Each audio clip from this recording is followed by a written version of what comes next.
I know I said before when I made videos on Restore Britain, but I think in this video I will probably talk more about Rupert Lowe, since Rupert Lowe recently went on the podcast with Joe Rogan and spent a lot of membership money to do it. He sat there talking to an American audience about Britain and tried to appeal more to the Christian Christ cook fundamentalists that are batshit insane about immigration, about the future, and what did he actually say that was different from Nigel Farage within that podcast? Not much. In fact, when you strip away the new branding and the I'm not Nigel Farage routine, it's the same old civic nationalist song. The same careful language, the same refusal to say one thing that actually matters, and the American Christ cook audience ate it up like it was something new.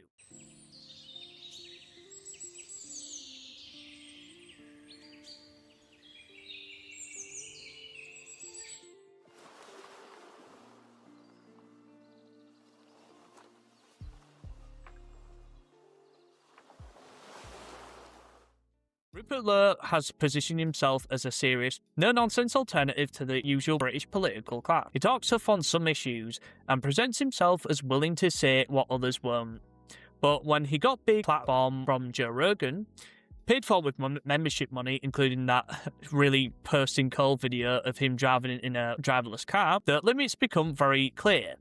Instead of using the moment to say something real about demographic replacement and the future of the native British population, he's stuck to the same safe lines we've heard from Farage for years. The American audience, especially the Christian Zionist types who love a good Judeo-Christian civilization speech, lapped it up. But back home, people who were hoping for something different noticed the same old script. Rupert didn't, out of his wholesome good heart or even as an ethno-nationalist, even though he detested it, go on to Joe Rogan's podcast for free. This was funded by membership money. Money from people who thought they were supporting something different, or still think they do, or even just pure copium about it. They paid for him to go on one of the biggest platforms in the world and make the case of Britain. What they got instead was the standard civic nationalist performance. Talk about culture, talk about values, talk about how Britain is changing fast and how it was never anti-Semitic, but never quite get to the part where they say have legitimate interest in remaining the majority in their own country. The Lowe did say this, and he did talk about the native indigenous Brits of Britain, obviously just to pander more. That line is still too dangerous for these people, so they stay safely within the boundaries the establishment has set. Even with them, or even people saying that Rupert Lowe went, in quote, too far, or he was being racist or whatever. Not like it actually matters, since he's also told everyone in interviews how much he loves Zionism and how much he loves multiculturalism. Even someone like with Nick Fuentes, who actually got a donation and was asked about this, he even said with some of the recent things that Rupert Lowe has said, you might as well just vote reform, because quite frankly, the difference between them is very minimal. The American right, especially the Christian Zionist sections of it, love this kind of British politician. They want to hear about Judeo-Christian civilization. They want to hear about shared values with Israel, and they want to hear how tough talk on Islam, which is basically just civic nationalist slop at this point, that never quite connects to the bigger demographic picture. Rupert Lowe gave them exactly that. A nice big whopper of a slopper burger. He hit the notes that they wanted to hear. He positioned himself as the reasonable, serious Brit who isn't extreme, and in doing so, he has shown that he's no different from Farage when it comes on to the things they actually matter. The branding is different, the substance is the same. Farage built his career on being the outsider or the black sheep of politics who says what others won't until it actually matters. Then he pulls back quickly, stays it within the civic nationalist lane, or in this case the Tory centre-right safety valve operation, and makes sure he never crosses the line into proper ethno-nationalism, and will always still stay in the same lane. Rupert Lowe is following the exact same playbook. He could say how he's not Nigel Farage all he wants. He could talk about how Restore Britain is different, but when the moment comes and he has the chance to say something real on the biggest platform available, he chooses the safest option, saying how much he loves Jews, how Britain has never been anti-Semitic, how he loves multiculturalism, how much he says that the immigrants here actually have the standards, it's just certain ones. Quite similar to Tommy Robinson, where he just blames Islam for literally everything, but never actually, like I said before, crosses that line to actually say that it's not just Muslims, but it's also just every type of non-white immigrant that has come to Britain and went and tortured and slaughtered its people, the native British population. And even when it comes down to the detesting ethnic nationalism and say it's too extreme and too far, and then you see someone like Elon Musk being in support of it, but when someone like, for example, Patriot Front comes up and starts doing community politics, which is very impressive, they start to fold and say that it's, in quote, too extreme, or just laughing, or say it's cringe. Even though it's hypocritical, considering Nick Fuentes used to do a lot of activism and now probably just sits in his room, eats McDonald's and just basically gets fat, and then basically copes and says that he doesn't need any exercise, and says that he's going to go, in quote, into heaven anyway.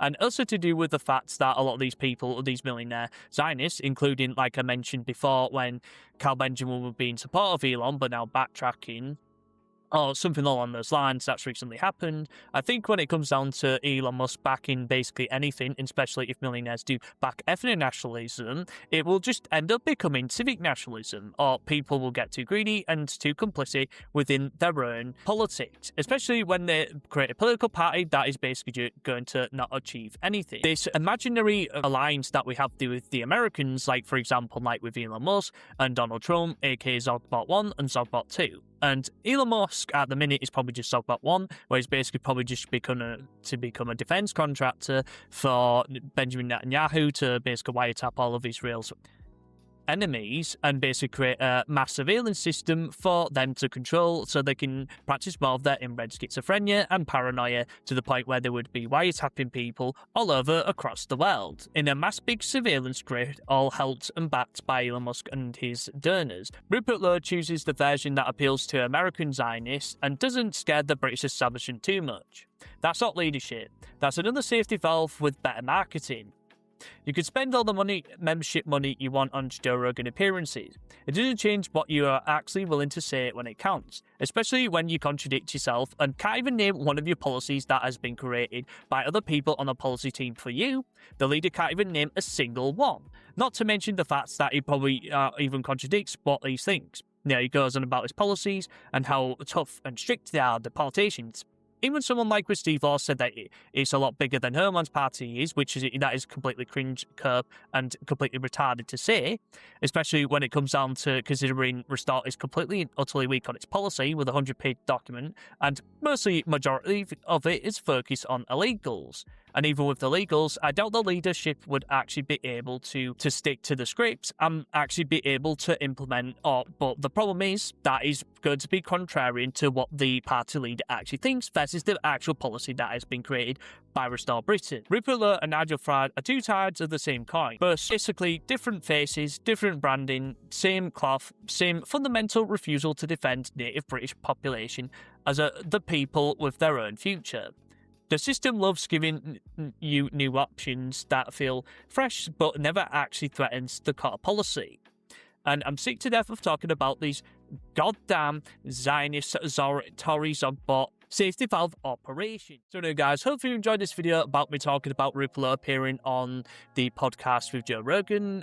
And obviously I made comments previously before that obviously I wouldn't actually cover anything to do with Restore Britain. Obviously this isn't too much to do with it. I hope that people could understand that, because like I said, this is because of this imaginary alliance with the, supposing with like America and Britain, and this whole thing is basically just Zogbot Manager 1 and Zogbot Manager 2, as I said, with Elon Musk and Donald Trump, and obviously Elon's taking the lead, and then Donald's just basically just there doing usual Donald stuff, and obviously to do with the Americans, and now obviously we are allied. And obviously, we are basically, supposedly have this, relationship where we stop, I don't know, like terrorism or whatever the fuck America or Britain does nowadays. Because it seems to me it's just a retarded version of imperialism. Trump going off and starting pointless wars when he said he wouldn't. Going in and said that he wouldn't increase oil prices, and now he has because he's spent a lot of money on this war and basically serving Zog. And because of this, I think that when it comes down to the American audience and the British audience, which is basically just the US administration, including APAC, again, going to have to be careful what I say here. I mean, I'm going to have to censor a lot of the stuff I did previously. And when he actually appeared on this, I just thought this podcast is basically just a waste of time, especially, there's a lot of people that are, of certain characteristics that are a little bit overrepresented when it comes down to, I guess, this type of politics, and especially to do with some of the people. You might want to check if you're a lot of the early life section of a lot of the people that go onto Joe Rogan's podcast. And when it comes down to especially him in his car, which paid for by my membership money, and him just being driven around by Tesla, is just kind of like a metaphor for the future, where you're going to have driverless vehicles and, they're going to be hacked and then probably going to take you to, like, a detention camp for, like, state brainwashing. But it's okay because, Elon Musk and Rupert Lowe and, all these other people are clearly on your side, obviously. It's like false opposition. All these people are just basically just going to take a knife, put it in your back, and then twist it as hard as they possibly can.